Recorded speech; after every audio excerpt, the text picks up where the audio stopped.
Et si le système d'eau le plus abordable de votre propriété était celui qui a déjà été construit? Pourtant, dans des régions comme le Colorado, la loi impose encore des limites sur la quantité de cette eau que vous êtes réellement autorisé à conserver. Un toit de 1000 pieds carrés a la capacité de collecter environ 18 600 gallons d'eau en une seule année, avec 30 pouces de précipitation. Ce n'est pas un fantasme de survivaliste, ce sont des mathématiques de base. Les Romains en étaient bien conscients. Les Bermudes y survivent encore. Alors pourquoi les Américains modernes ont-ils été conditionnés à ignorer leur propre toit et à placer leur confiance uniquement dans la tuyauterie? Voici la réponse inconfortable. La collecte de l'eau de pluie n'est pas devenue un sujet de controverse parce qu'elle a cessé de fonctionner. Elle est devenue controversée parce qu'un foyer qui parvient à stocker sa propre eau achète beaucoup moins au système centralisé. Et une fois que l'eau est transformée en facture mensuelle, chaque gallon que vous capturez commence à ressembler à une perte de revenus pour quelqu'un d'autre. Pour vraiment répondre à cela, nous devons nous tourner vers les civilisations qui n'ont jamais fait de distinction entre l'abri et le stockage. Bien avant l'existence des canalisations municipales, des stations d'épuration et des factures mensuelles de services publics, les habitants des régions arides ont appris une règle fondamentale que la vie moderne rend très facile à oublier. La pluie en elle-même n'est pas la ressource. Le stockage est la ressource. Une tempête peut frapper avec une grande force et disparaître tout aussi vite. Si vous êtes incapable de retenir ce qui tombe du ciel, la tempête n'est rien de plus que du bruit. C'est pourquoi la collecte de l'eau de pluie apparaît dans divers endroits, qui se sont développés de manière totalement indépendante les uns des autres. Dans les premiers peuplements situés en Asie du Sud, les archéologues ont documenté d'anciens systèmes de capture et de stockage de l'eau qui remontent à des milliers d'années. Bien que les méthodes de construction spécifiques aient changé d'une région à l'autre, la logique sous-jacente est restée exactement la même. Capter l'eau quand elle arrive, la protéger, étendre son utilisation dans le temps, et ensuite, la méthode s'étend à l'échelle d'un empire. À l'époque romaine, ces systèmes n'étaient pas considérés comme une technologie marginale. Ils constituaient une infrastructure standard. Les villas romaines incluaient couramment ces systèmes, car la sécurité de l'eau domestique était une priorité, même dans une civilisation célèbre pour ses aqueducs. Et ce détail spécifique a son importance. Rome possédait de grands systèmes centralisés, mais elle considérait toujours le stockage local comme un élément de conception intelligente. Ils n'ont pas cherché à remplacer les systèmes locaux par des aqueducs. Au lieu de cela, ils ont superposé un système à un autre. C'est le premier indice majeur de cette histoire. Les anciens bâtisseurs avaient compris quelque chose que de nombreux systèmes modernes ont oublié. La résilience vient de la redondance, pas d'un seul tuyau.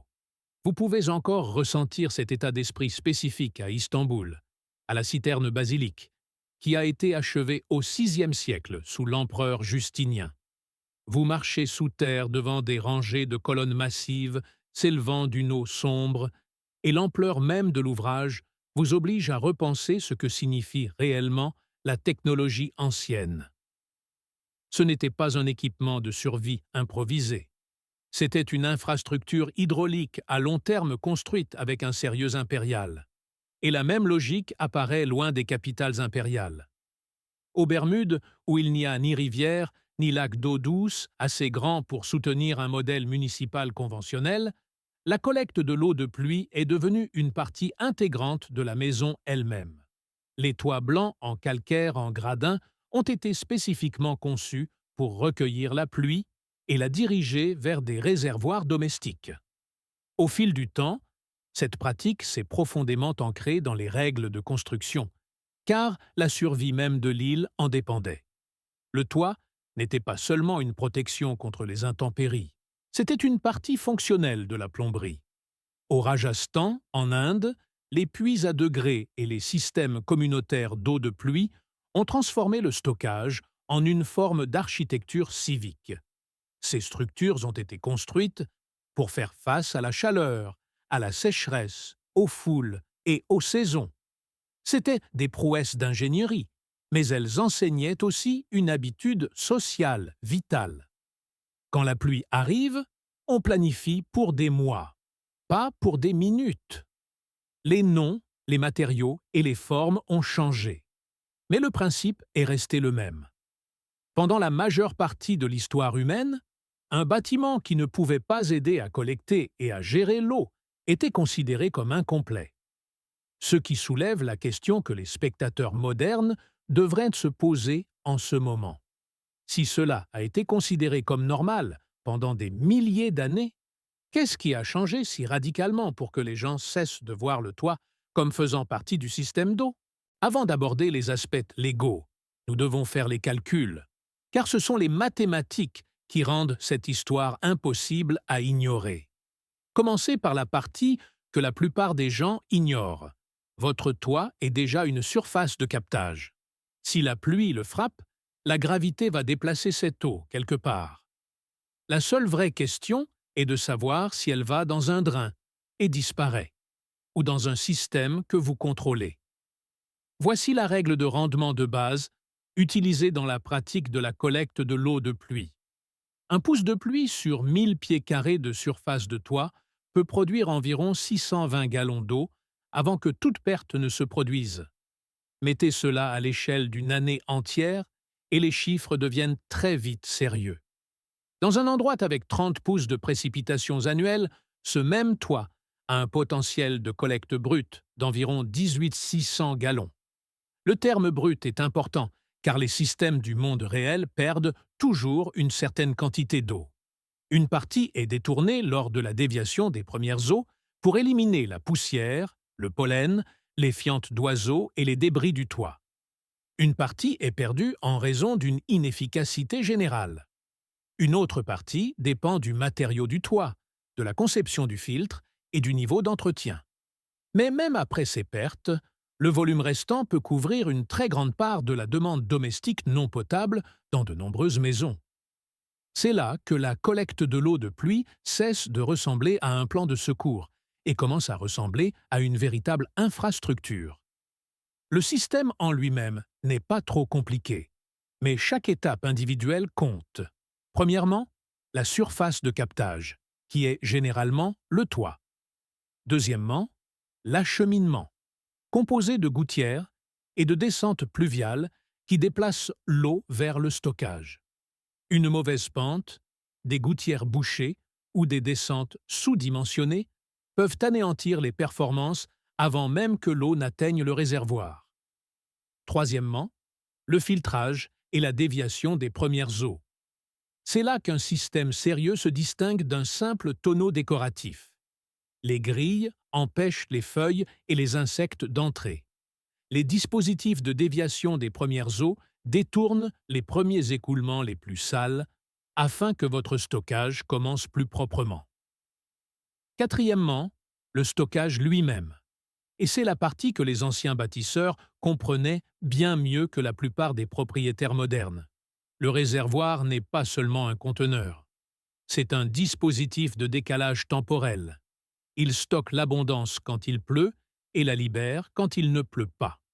Un petit stockage prouve le concept, mais un stockage correctement dimensionné crée une véritable résilience. Cinquièmement, la distribution. Si votre réservoir est situé plus haut que le point d'utilisation, la gravité peut faire tout le travail. Sinon, une pompe fournit la pression nécessaire. Vient ensuite le traitement, si vous souhaitez une utilisation potable. La filtration, la désinfection, l'entretien et les tests ne sont pas facultatifs. Un système d'eau potable sûr peut être construit, mais il doit être conçu et entretenu comme une véritable infrastructure, et non comme un équipement de week-end improvisé.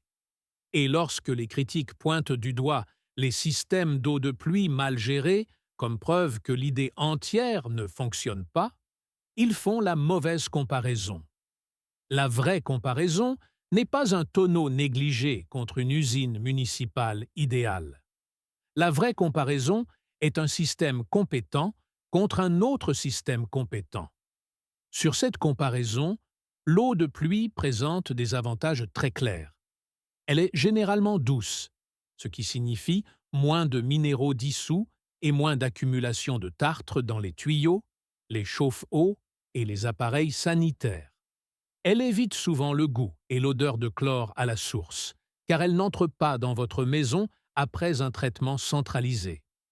Pour les jardins, de nombreux cultivateurs la préfèrent, car les plantes n'ont pas à faire face à la même chimie de traitement que l'on trouve dans certains approvisionnements municipaux. Ajoutez maintenant l'aspect des coûts. De nombreux foyers américains paient environ 1000 à 1500 dollars par an pour l'eau. Selon la région, la consommation et les frais d'égout, un système résidentiel de collecte d'eau de pluie peut coûter environ 2000 à 5000 dollars pour de nombreuses installations de petite à moyenne taille. Tandis que les systèmes plus grands ou les conceptions prêtes pour l'eau potable peuvent coûter beaucoup plus cher. Cela signifie que la question de l'amortissement n'est pas abstraite. C'est de l'arithmétique simple. Combien de pluie recevez-vous? Quelle part de la demande pouvez-vous compenser? Quel est le coût de l'eau du réseau là où vous vivez? Dans des conditions favorables, l'amortissement peut se situer dans une fourchette de 2 à 5 ans. Après cela, vous continuez à entretenir le système, mais l'eau elle-même continue d'arriver sans bon de commande mensuel. Et une fois que vous voyez cela, le conflit juridique commence à ressembler moins à un débat technique et plus à un problème de contrôle. Car si l'ingénierie fonctionne, si l'économie fonctionne, et si l'histoire est évidente, alors la vraie question n'est plus « Pourquoi quelqu'un ferait-il cela ?» Elle devient « Pourquoi le système est-il devenu si mal à l'aise lorsque des gens ordinaires ont recommencé à le faire ?» Parce que le combat n'a jamais été seulement une question de plomberie. C'était une question de droit, de propriété, et de savoir qui a le droit de revendiquer une goutte avant qu'elle n'atteigne votre réservoir. Dans l'ouest des États-Unis, le droit de l'eau s'est développé dans des conditions de pénurie. Les camps miniers, les fermes, les ranchs et les villes en pleine croissance avaient besoin de règles pour déterminer qui pouvait prélever de l'eau des rivières et des ruisseaux, et à quel moment. La doctrine qui a façonné une grande partie de cette région était l'appropriation antérieure. Premier arrivé, premier servi.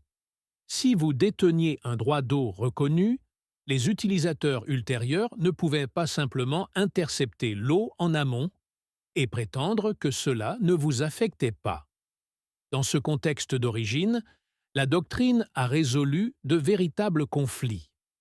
Mais les systèmes juridiques conçus pour les rivières ne s'adaptent pas toujours gracieusement au toit.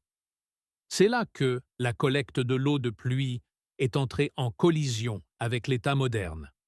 Selon des interprétations strictes, dans certaines juridictions de l'Ouest, la pluie tombant sur une propriété privée était toujours traitée comme faisant partie d'un système hydrologique plus vaste, déjà attribué par la loi.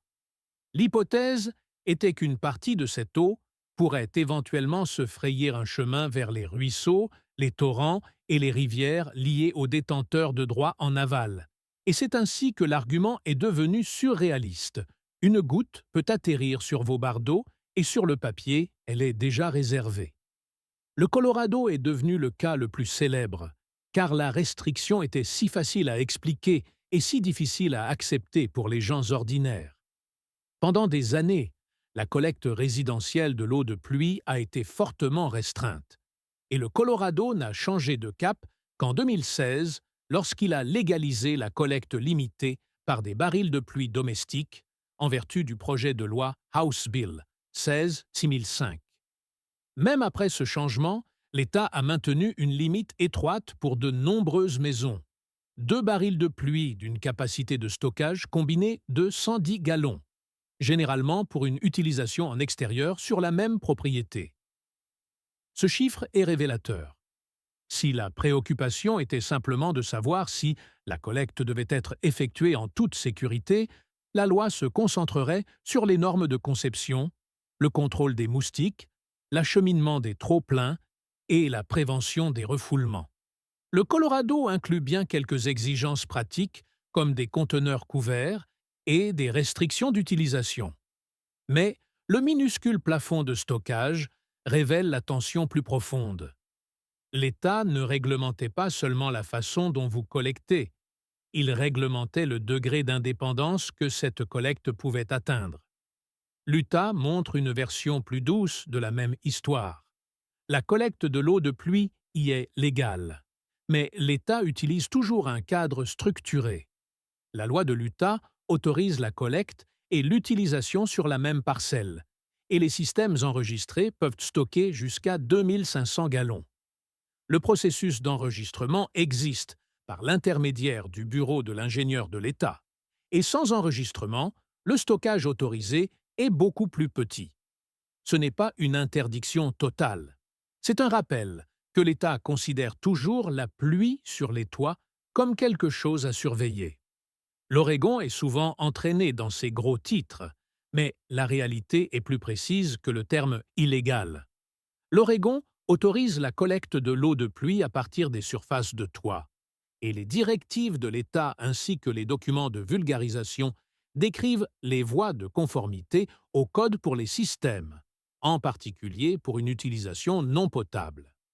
Le point clé n'est pas que l'Oregon interdit la pratique, c'est que l'État définit et limite la façon dont elle est traitée dans le cadre réglementaire, y compris les surfaces de collecte approuvées et la conformité au code. Ce schéma est important. La plupart des répressions modernes ne ressemblent pas à une interdiction dramatique. Elles ressemblent à des frictions, un patchwork de plafonds, de règles d'enregistrement, de permis, de restrictions d'utilisation, de complexité des codes et de suffisamment d'incertitude pour que le propriétaire moyen décide qu'il est plus facile de rester dépendant du réseau public. Et les services publics ont leurs propres incitations, même lorsque leurs ingénieurs agissent de bonne foi. Chaque gallon qu'un foyer capture est un gallon non acheté via le système centralisé. Les services publics ont toujours des coûts fixes, stations d'épuration, pompes, tuyaux, personnel, tests, conformité et entretien. Mais du point de vue des revenus, la capture généralisée par les ménages modifie les modèles de demande. Et la modification des modèles de demande rend la planification centralisée plus difficile. Cela ne fait pas de chaque responsable des services publics un méchant. Cela explique pourquoi les institutions construites autour de la distribution mesurée ne célèbrent pas naturellement les systèmes qui réduisent la demande mesurée. C'est l'inversion fondamentale que les spectateurs modernes doivent voir. La collecte de l'eau de pluie n'est pas devenue controversée parce qu'elle a échoué à un test de performance. Elle est devenue controversée parce qu'elle l'a réussi.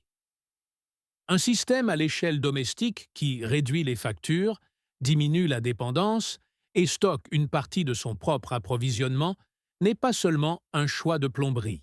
C'est un transfert de pouvoir.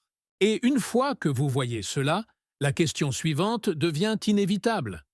Si la résistance juridique et économique est si forte, que se passe-t-il lorsque la science moderne teste le système selon ses propres termes et confirme que les anciens bâtisseurs avaient raison? C'est exactement ce que font les chercheurs et les ingénieurs. Et les résultats rendent cette histoire encore plus difficile à ignorer.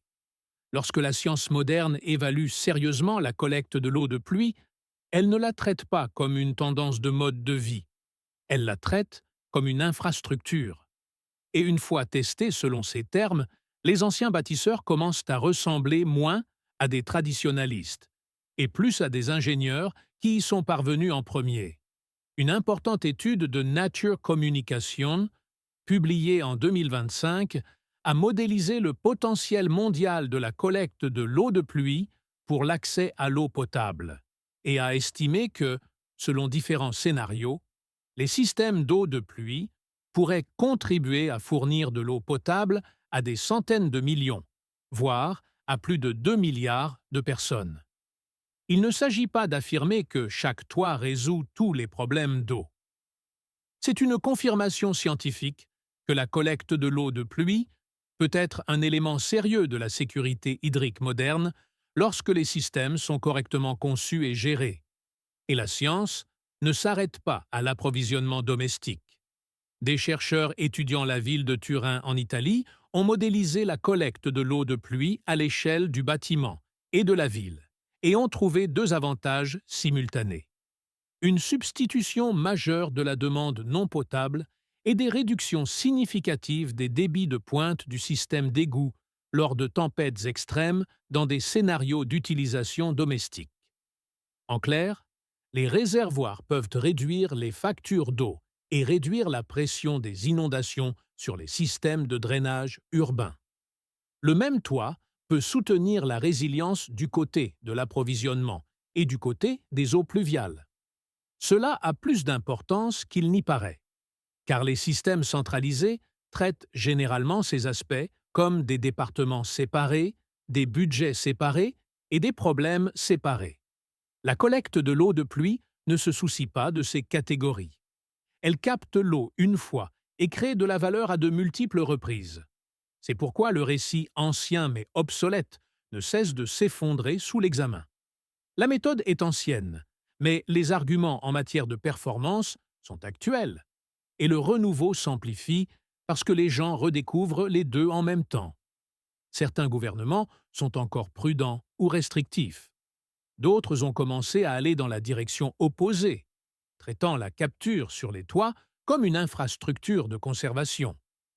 Dans certaines parties des États-Unis, la politique s'est orientée vers un soutien par le biais de remises, d'incitations ou d'avantages fiscaux, en particulier dans les régions sujettes à la sécheresse, où chaque gallon économisé réduit la pression sur les systèmes d'approvisionnement centralisés. Mais la politique n'est qu'une partie du renouveau. Le changement le plus profond est culturel. Les propriétaires commencent à voir la maison différemment, non plus seulement comme une boîte scellée qui consomme des services publics, mais comme un système fonctionnel qui peut récolter, stocker et gérer une partie de sa propre eau. Les constructeurs conçoivent les toits, les gouttières, les voies de trop-plein et l'emplacement du stockage comme un plan intégré unique. Au lieu de traiter la capture de la pluie après coup, les agriculteurs et les propriétaires de fermes combinent des réservoirs avec une irrigation par gravité pour réduire la vulnérabilité pendant les périodes sèches. Les ménages urbains utilisent des systèmes par étapes qui commencent par une utilisation en extérieur et une demande non potable avant de s'étendre à une filtration plus avancée. C'est dans cette approche par étapes que ces connaissances deviennent pratiques. Vous n'avez pas besoin de passer de zéro à une indépendance totale en eau hors réseau. Dans la plupart des cas, la voie la plus intelligente est progressive. Commencez par les mathématiques du toit. Mesurez votre zone de captage. Vérifiez les précipitations annuelles. Estimez la part de la demande non potable que vous pouvez compenser de manière réaliste. Ensuite, vérifiez les codes locaux et les règles relatives à l'eau avant d'acheter quoi que ce soit. Cette partie est importante, car le patchwork juridique est réel, et l'objectif est la résilience, pas les amendes. Si votre premier système n'est composé que de gouttières, d'une grille, d'un déviateur des premières eaux et d'un réservoir couvert pour l'irrigation, c'est déjà une récupération significative du contrôle local. Si vous vous étendez ensuite vers des utilisations intérieures non potables, comme la chasse d'eau des toilettes ou la lessive, concevez selon les normes. Si votre objectif est l'utilisation potable, traitez-la avec le sérieux qu'elle mérite. Filtration technique, désinfection, calendrier d'entretien et test de l'eau. Pas une indépendance fantaisiste, mais une indépendance compétente. C'est le modèle que nos ancêtres avaient compris et que les systèmes modernes redécouvrent. L'infrastructure la plus solide n'est pas toujours le plus grand système de la pièce. Le plus souvent, c'est celui qui continue de fonctionner lorsque l'approvisionnement centralisé est mis à rude épreuve, coûteux, retardé ou perturbé. Ainsi, lorsque quelqu'un dit que la collecte de l'eau de pluie est dépassée, La meilleure question est la suivante. Dépasser par rapport à quoi? Par rapport à un système qui envoie chaque goutte de votre toit sous forme de ruissellement, puis vous revend de l'eau traitée à des tarifs croissants? Par rapport à une conception de maison qui ignore les apports saisonniers gratuits et dépend entièrement d'une livraison mesurée? Par rapport à des lois écrites pour les dérivations de rivières qui sont étirées pour s'appliquer aux toits de banlieue? Le système alimenté par le toit n'a pas disparu parce qu'il a cessé de fonctionner. Il a disparu de la pensée quotidienne parce que l'infrastructure centralisée est devenue la norme. Les cadres juridiques se sont durcis autour du contrôle, et la commodité a habitué les gens à ne plus voir ce que le bâtiment lui-même pouvait faire. Mais la connaissance est toujours là. Elle est préservée dans les systèmes romains, dans les toits de captage des Bermudes, dans les puits à degrés du Rajasthan et maintenant dans les études d'ingénierie moderne qui ne cessent de confirmer ce que les anciens bâtisseurs avaient déjà compris. Chaque fois que la pluie frappe un toit, le principe revient.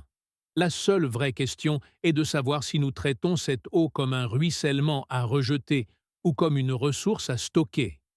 Si cette histoire a changé votre façon de voir la pluie tomber sur votre propriété, veuillez vous abonner à notre chaîne et cliquer sur le bouton J'aime. Nous nous consacrons à la découverte des vérités historiques et des systèmes d'autosuffisance qui ont été repoussés dans l'ombre. Construisons ensemble un avenir plus résilient. Les prochaines archives de la sagesse oubliée seront ouvertes très bientôt.